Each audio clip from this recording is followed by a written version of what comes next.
تمام، خصوصا مخابراتنا المصريه ما فيش زيها بالوطن العربي كله، انا اتحدى. بس عندهم مشكله واحده، يا ريت لو يطوروا نفسهم، لان هم لسه عايشين بايام رأفت الهجان، تمام، والمايكرو فيلم والحبر السري.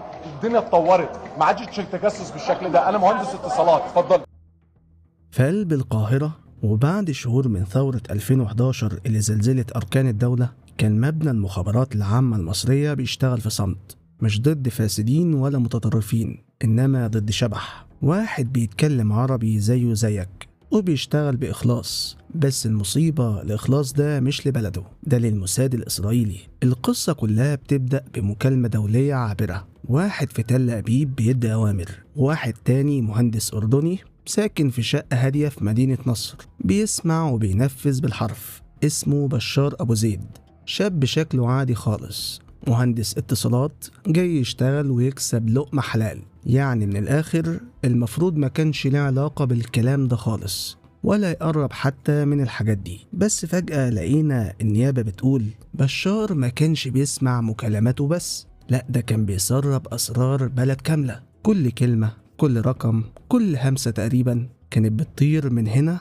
لحد مكتب الموساد. وبتكنولوجيا متطورة وأجهزة صغيرة قد كف الإيد قدر يحير منظومة كاملة. بس هو ما كانش يعرف إن الدولة دي فيها جهاز مخابرات صاحي 24 ساعة اسمه المخابرات العامة المصرية. وطبعا مش زي ما قال في المحكمة، انتوا لسه بتتعاملوا بأسلوب رأفت الهجان، الموساد بقى جهاز متطور جدا عنكم. طيب خليني أقول لك حاجة مهمة، لو المخابرات الإسرائيلية متطورة بالشكل اللي انت بتقوله ما كانش اتقبض عليك ولا كنت اتكشفت ولا كانت فضيحتك بقت على الملأ وبقى كل الناس عارفة انت مين وبالظبط كنت بتعمل ايه. لكن وقتها كانت في بروباجندا شغالة على أعلى مستوى. أسئلة كتير اتطرحت، هو بشار ده كان فعلا جاسوس ولا بريء؟ واللي كان بيعمله ده كان شيء بسيط ولا كانت خيانة عظمى في عصر السلام؟ عشان نعرف الحقيقة لازم نرجع لأول سطر في الحكاية، نرجع للنقطة اللي اتولد منها كل حاجة، نقطة البداية. الحكاية ترجع لأطراف عمان في منطقة كده اسمها سحاب.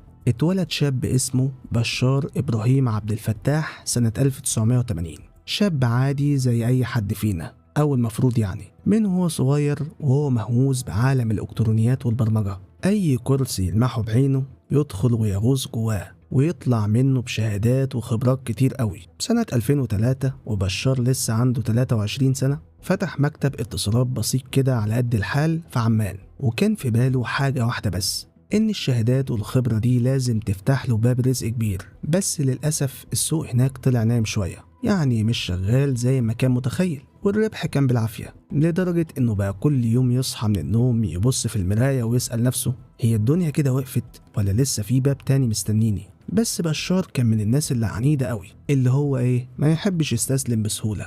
قرر ياخد بعضه ويسيب الدنيا كلها وراه ويروح يدور على فرصة في أرض تانية خالص. جه على فين؟ على بلد الفرص، مصر. وأول ما نزل القاهرة كان عنده هدف واضح، أنا لازم أفهم السوق ده ماشي إزاي. بشار قعد يدرس السوق كويس، قعد يسأل ويشوف ويدور إيه اللي الناس ممكن تكون عايزاه وإيه اللي ناقص في السوق وإزاي يكسب كويس ومن غير مشاكل. وفعلا بعد كام شهر من التفكير والترتيب فتح مكتب اتصالات صغير في قلب القاهرة. بس المرة دي كانت مختلفة، المكتب بدأ يجيب فلوس كويسة، والأول مرة في حياته حس إن تعبه ما راحش على الفاضي. يعني أخيرا بشار بدأ ينجح. في الوقت ده كان أهله والده ووالدته قرروا يستقروا في السعودية، لكن لما اشتاقوا لابنهم جم يزوروه في القاهرة. وفي يوم أمه طلبت منه ينزلها السوق عشان تشتري شوية حاجات للبيت، يعني مشوار عادي كده زي أي بيت مصري. بس اللي حصل في السوق ده ما كانش عادي بالمرة. وهي بتتمشى بالصدفة مرة واحدة كده لقت بنت قدامها. البنت خطفت قلبها من أول نظرة، ملامحها، ضحكتها، طريقتها في الكلام، كل حاجة فيها. قالت الأم دي عروسة ابني اللي بدور عليها.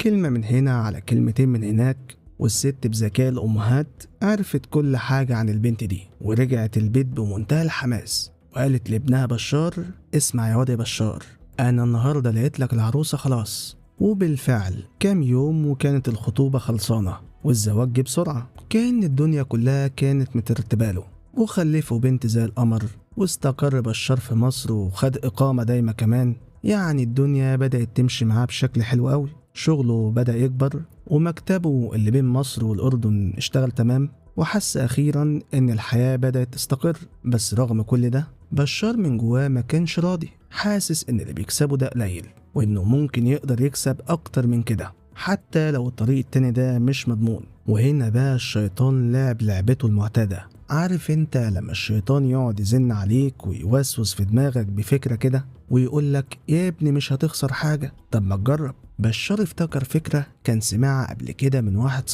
صاحبه ده بقى كان بيشتغل في مجال اسمه أجهزة تمرير المكالمات الدولية. وبما ان بشار التكنولوجيا دي لعبته وشاطر في الشبكات وفوق ده كله كان عنده مكتب اتصالات جاهز، قال لنفسه طب ما انا لو دخلت الموضوع ده هخش وانا ضامن وبقلب جامد. بص بقى، الموضوع على قد ما هو بسيط جدا ولكن كان فيه خطر كبير عليه. كان في ناس بتتكلم دولي ودي حاجة عادية، بس المشكلة كانت فين؟ في الأسعار.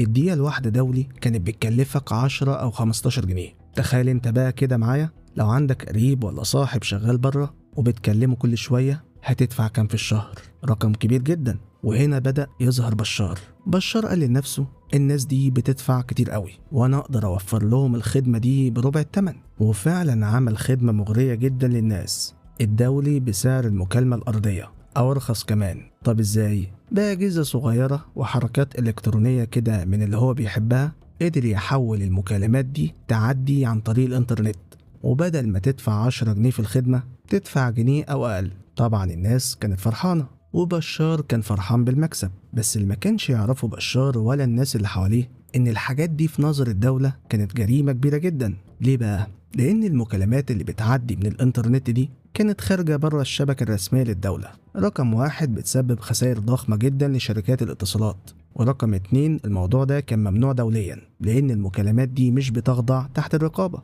وممكن جدا حد يستخدمها في حاجات خطيرة تهدد الأمن القومي. بس بشار ما كانش فارق معاه الكلام ده، شاف الفلوس وقال لك أنا فاهم وعندي الإمكانيات يبقى ليه لأ، ودخل المجال بقلب جامد واشتغل 1.5 سنة من غير ما حد يحس بيه نهائي، لحد ما في يوم الحكومة عرفت الموضوع، رصدوا الإشارات وتتبعوا المكالمات وبدأت الخيوط تلتف حوالين رقبة بشار لحد ما تم كشفه. راح مكتبه وصدروا الأجهزة وتوجهت له تهمة تمرير مكالمات دولية بشكل غير قانوني. بس المفاجأة بقى اللي هتوقفك هنا شوية إنه ما دخلش السجن، والله دفع غرامة 50,000 جنيه وخرج، وده وقتها كان مبلغ كبير قوي، بس بالنسبة لبشار كان ولا حاجة من المكسب اللي عمله. هنا انت تقول خلاص الراجل تاب بقى وبعد عن السكة دي نهائي، بس بشار كان غير أي حد، اعتبر اللي حصل ده مجرد فاصل. وأول ما خرج من القضية بقى يسأل نفسه أنا هرجع تاني إزاي؟ واشتري أجهزة جديدة منين؟ وإيه الثغرات اللي وقعتني؟ وإزاي أتجنبها المرة الجاية؟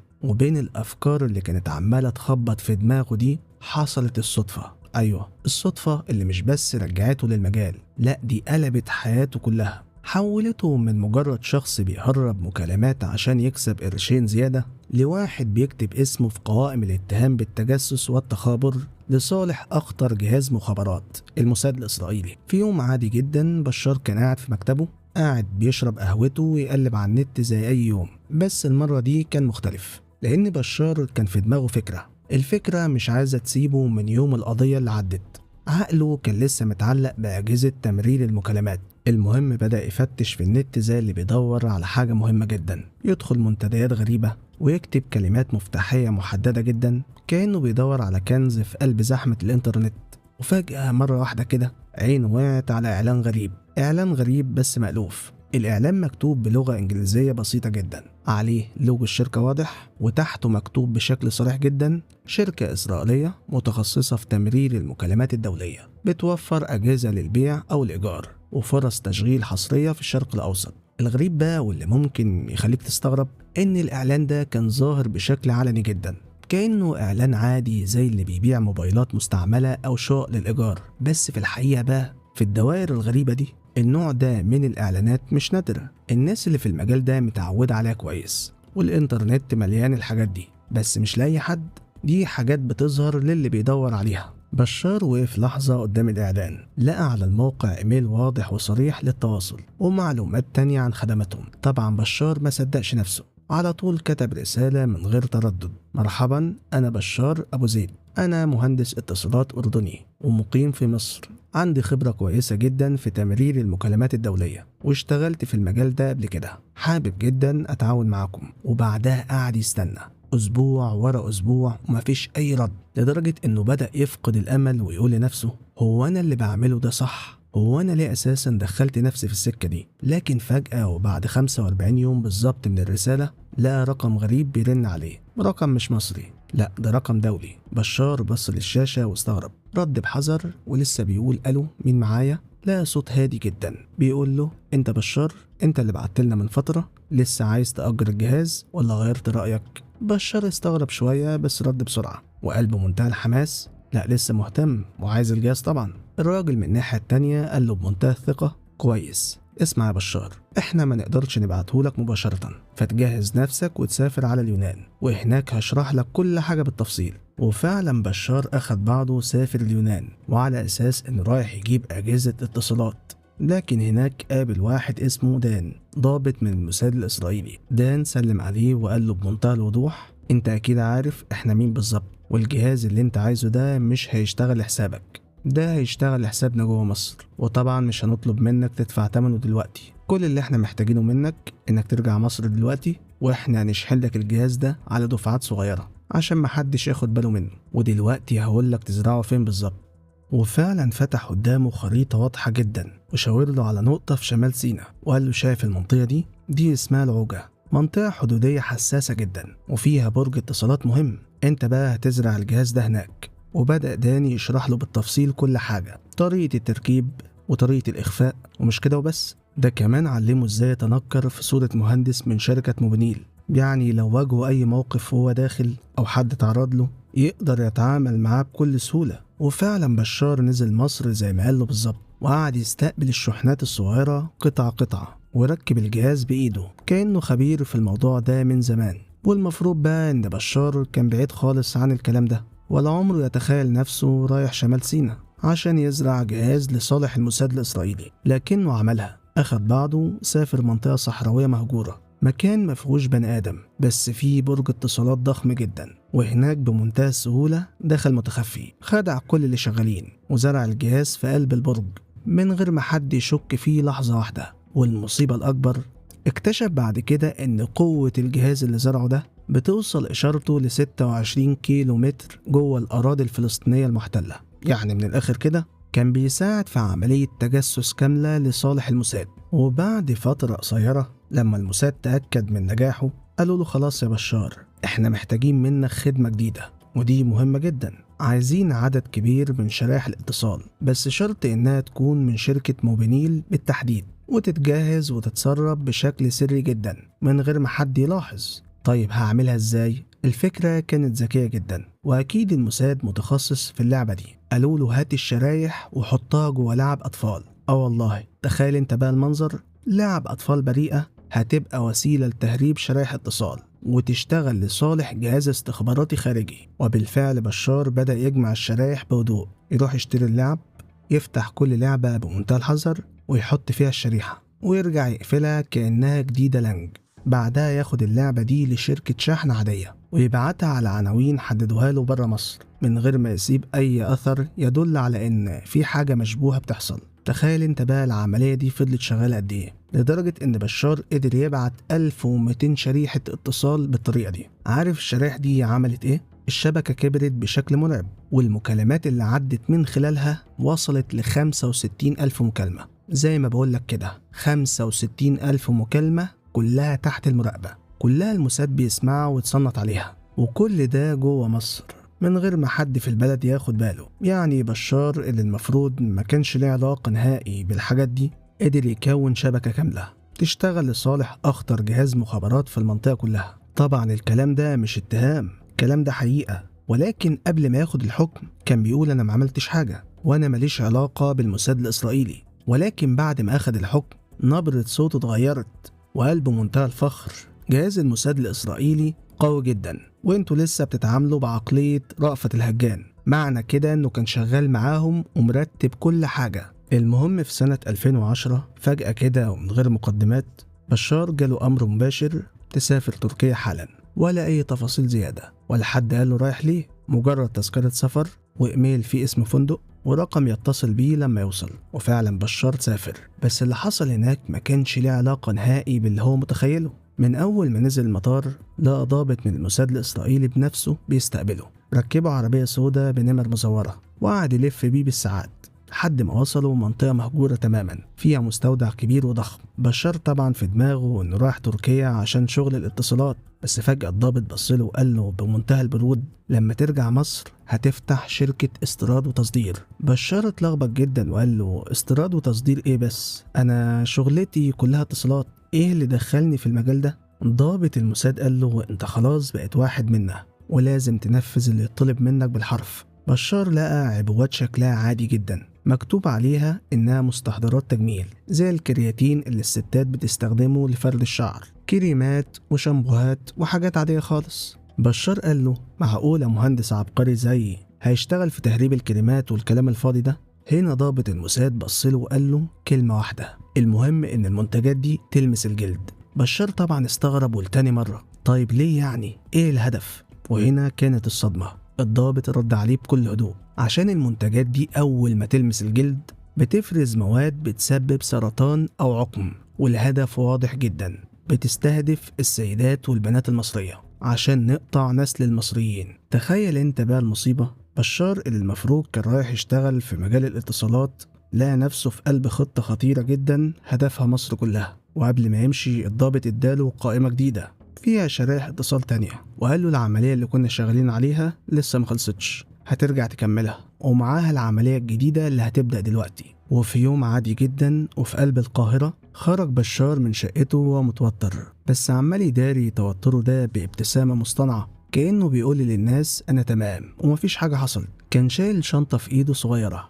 والشنطة دي ما كانتش عادية، جواها كان في شرائح اتصالات جديدة لسه مستلمها من عميله، وكانت مهمته واضحة جدا، هيشحنها لليونان. بس المرة دي قرر يستخدم وسيلة تمويه عبقرية. راح جاب دبدوب كبير من اللي بتلاقيه في أي محل ألعاب، فتح الدبدوب وحط جواه الشرايح بمنتهى الحذر، وقال لنفسه محدش ممكن يشك في الدبدوب. وراح على فرع شركة شحن في منطقة المهندسين، واحدة من أرقى وأهدى مناطق القاهرة. دخل المكان بمنتهى الهدوء، لبسه مرتب، كلامه هادي جدا، وطلب من الموظف بمنتهى البساطة يشحن هدية صغيرة لصديقه في اليونان. الموظف أخد منه الدبدوب بس حس بحاجة مش مظبوطة، الدبدوب ما كانش متغلف كويس، كأنه متفكك أو في حاجة مستخبية جواه. بصله كده وقال له بهدوء شديد ممكن أغلفه لحضرتك عشان يبقى شكله شيك ويوصل بالسلامة؟ وهنا كانت المفاجأة، بشار مرة واحدة اتوتر بشكل غريب، اتنفض من مكانه وخطف الدبدوب من ايد الموظف بسرعة رهيبة، وكأنه خايف حد يقرب منه أو يكشف اللي جواه. الموظف فضل واقف في مكانه حاسس إن اللي حصل ده مش طبيعي خالص وممكن يكون فيه حاجة وراه. وفعلا الموظف قرر يعمل حاجة ذكية، بدأ يدور في قاعدة بيانات الشركة، ولحسن الحظ كان معاه اسم بشار وبياناته. تابع تحركاته عشان يشوف هو بيعمل ايه، وفعلا اكتشف ان بشار بعد الموقف ده راح فرع تاني وحاول يشحن نفس الطرد بس بطريقة مختلفة. هنا الشك بدأ يتحول لقلق وخوف حقيقي. الموظف قال أنا لازم أبلغ الشرطة، وفعلا قدم بلاغ رسمي بالواقعة الغريبة دي، والشرطة ما كانتش محتاجة وقت طويل، فتحت تحقيق رسمي وبدأت تحفر في شخصية بشار، وكل تفصيلة صغيرة كانت بتفتح باب كبير لأسرار مرعبة جدا عن الراجل ده، وكشفت إن الموضوع كبير ومش بسيط زي ما كانوا متصورين. وكل ده كان مجرد البداية، لأن اللي جاي بعد كده أخطر وأغرب بكتير. مع بداية ثورة 25 يناير سنة 2011 مصر كلها كانت في حالة غليان، الشوارع مولعة والناس بتطالب بالحرية، والشرطة منهارة والجيش نازل الميادين. في اللحظة دي بقى داني ضابط الموساد ما كانش قاعد ساكت، بالعكس دي اللحظة اللي كان مستنيها من زمان. رفع السماعة على بشار وقال له بكل هدوء الفرصة جات لك خلاص، مهمتك الحقيقية ابتدت من دلوقتي. وبشار ما استغربش لأنه عارف كويس قوي إن مفيش رجوع. المهمة الجديدة بقى مش مجرد تمرير مكالمات، لا انسى الحكاية دي خالص، دي كانت حاجة أكبر وأخطر، تقدر تقول عليها تجسس عسكري مباشر. وداني المرة دي طلب من بشار طلب واضح وصريح، تصوير أماكن انتشار الجيش والشرطة في شوارع القاهرة أثناء الثورة. مش بس كده، طلب منه كمان يحدد نوعية الأسلحة اللي شايلينها، المدرعات اللي ماشية، الجنود دول عددهم كام ولبسهم عامل ازاي وبيتحركوا منين لفين. كأن بشار فجأة بقى مراسل حربي بيشتغل لصالح الموساد الإسرائيلي. بعدها بشوية الموضوع كبر أكتر، طلبوا منه معلومات عن وحدتين مهمين جدا في الجيش المصري، الوحدة 3 سبعات والوحدة 3 تسعات، ودول زي ما انت عارف أخطر وأقوى قوات خاصة في مصر. كانوا عايزين يعرفوا عددهم، بيتدربوا فين، أسلحتهم إيه، تحركاتهم عاملة إزاي، كل حاجة تقريبا. وبشار كان بيسجل وبيصور كل ده بمنتهى الحماس. يعني المفروض إنه مهندس اتصالات، ماله بقى ومال القوات الخاصة وأماكن الجيش. بس بشار دخل اللعبة، لف مصر حرفيا وصور كل حاجة مهمة، أنابيب غاز، محطات كهرباء، خزانات مية، كل حاجة ممكن تتخيلها بقت على فلاشة صغيرة في إيده. وطبعا عشان يبقى في أمان عمل إيه؟ حط الفلاشة دي جوه لعبة أطفال زي كل مرة ولفها كويس جدا كأنها هدية عادية لبنته، وراح شركة شحن عشان يبعتها. بس اللي بشار ما كانش يعرفه إن الأجهزة الأمنية في مصر كانت مراقباه كويس جدا وعارفين كل حركة بيعملها ومستنيين بس اللحظة المناسبة. وفي يوم عادي وهو رايح شركة الشحن دخل وشايل شنطة صغيرة اللي فيها اللعبة، اتقفش والشرطة دخلت عليه مرة واحدة وخدوه كده على جنب، فتحوا العلبة قدامه ولقوا الفلاشة. وهنا الدنيا اتقلبت، اتاخد على اسم أمن الدولة. وهناك التحقيقات بدأت، ومفيش دقايق وبشار انهار وحكى كل حاجة بمنتهى الصراحة. اتكلم عن داني، عن السفر لليونان، عن الجهاز اللي زرعه في سينا، وحتى عن المهمات اللي عملها قبل كده. بس المفاجأة بقى كانت في المحكمة. أول ما وقف قدام القاضي أنكر كل حاجة بمنتهى الثقة، وقال ما عرفش حاجة عن الموساد وماليش علاقة بالتجسس، وإن كل اللي قلته في التحقيقات كان تحت ضغط مستمر. يعني بالبلدي كده هما اللي خلوني أعترف بحاجة ما عملتهاش. والغريب أكتر من كده إن أهله طلعوا قالوا ابننا ده شاب عادي جدا شغال في الاتصالات ومش بتاع الكلام ده خالص. بس تعالى بقى هنا واسأل نفسك، لو فعلا بشار بريء، ليه بعد سنة كاملة من حبسه الموساد الإسرائيلي بنفسه طلب من مصر إنها تفرج عنه؟ وليه اهتم بواحد عادي كده من الباب للطاق؟ يعني أكيد كان في حاجة بينه وبينهم، وأكيد ما كانش مجرد شخص عادي زي ما كان بيدعي. وفي أغسطس سنة 2014 محكمة جنايات أمن الدولة العليا في القاهرة قالت كلمتها الأخيرة، وحكمت على بشار بالسجن المشدد 10 سنين بتهمة التجسس لصالح الموساد الإسرائيلي. وده ما كانش حكم من فراغ، ده بعد شهور من التحقيقات والأدلة والتحويلات المالية اللي اتكشفت واعترافات صريحة مفيش حد يقدر يتجاهلها. القضية دي عملت دوشة كبيرة وقتها، والناس فضلت تسأل وتقول هو في كام بشار تاني حوالينا، وكام واحد تاني ممكن يكون بيشتغل في صمت كده. بس لازم تعرفوا حاجة مهمة، مهما كان عددهم رجال المخابرات العامة المصرية دايما مسيطرين. ولحد هنا يكون الفيديو انتهى. سلام عليكم.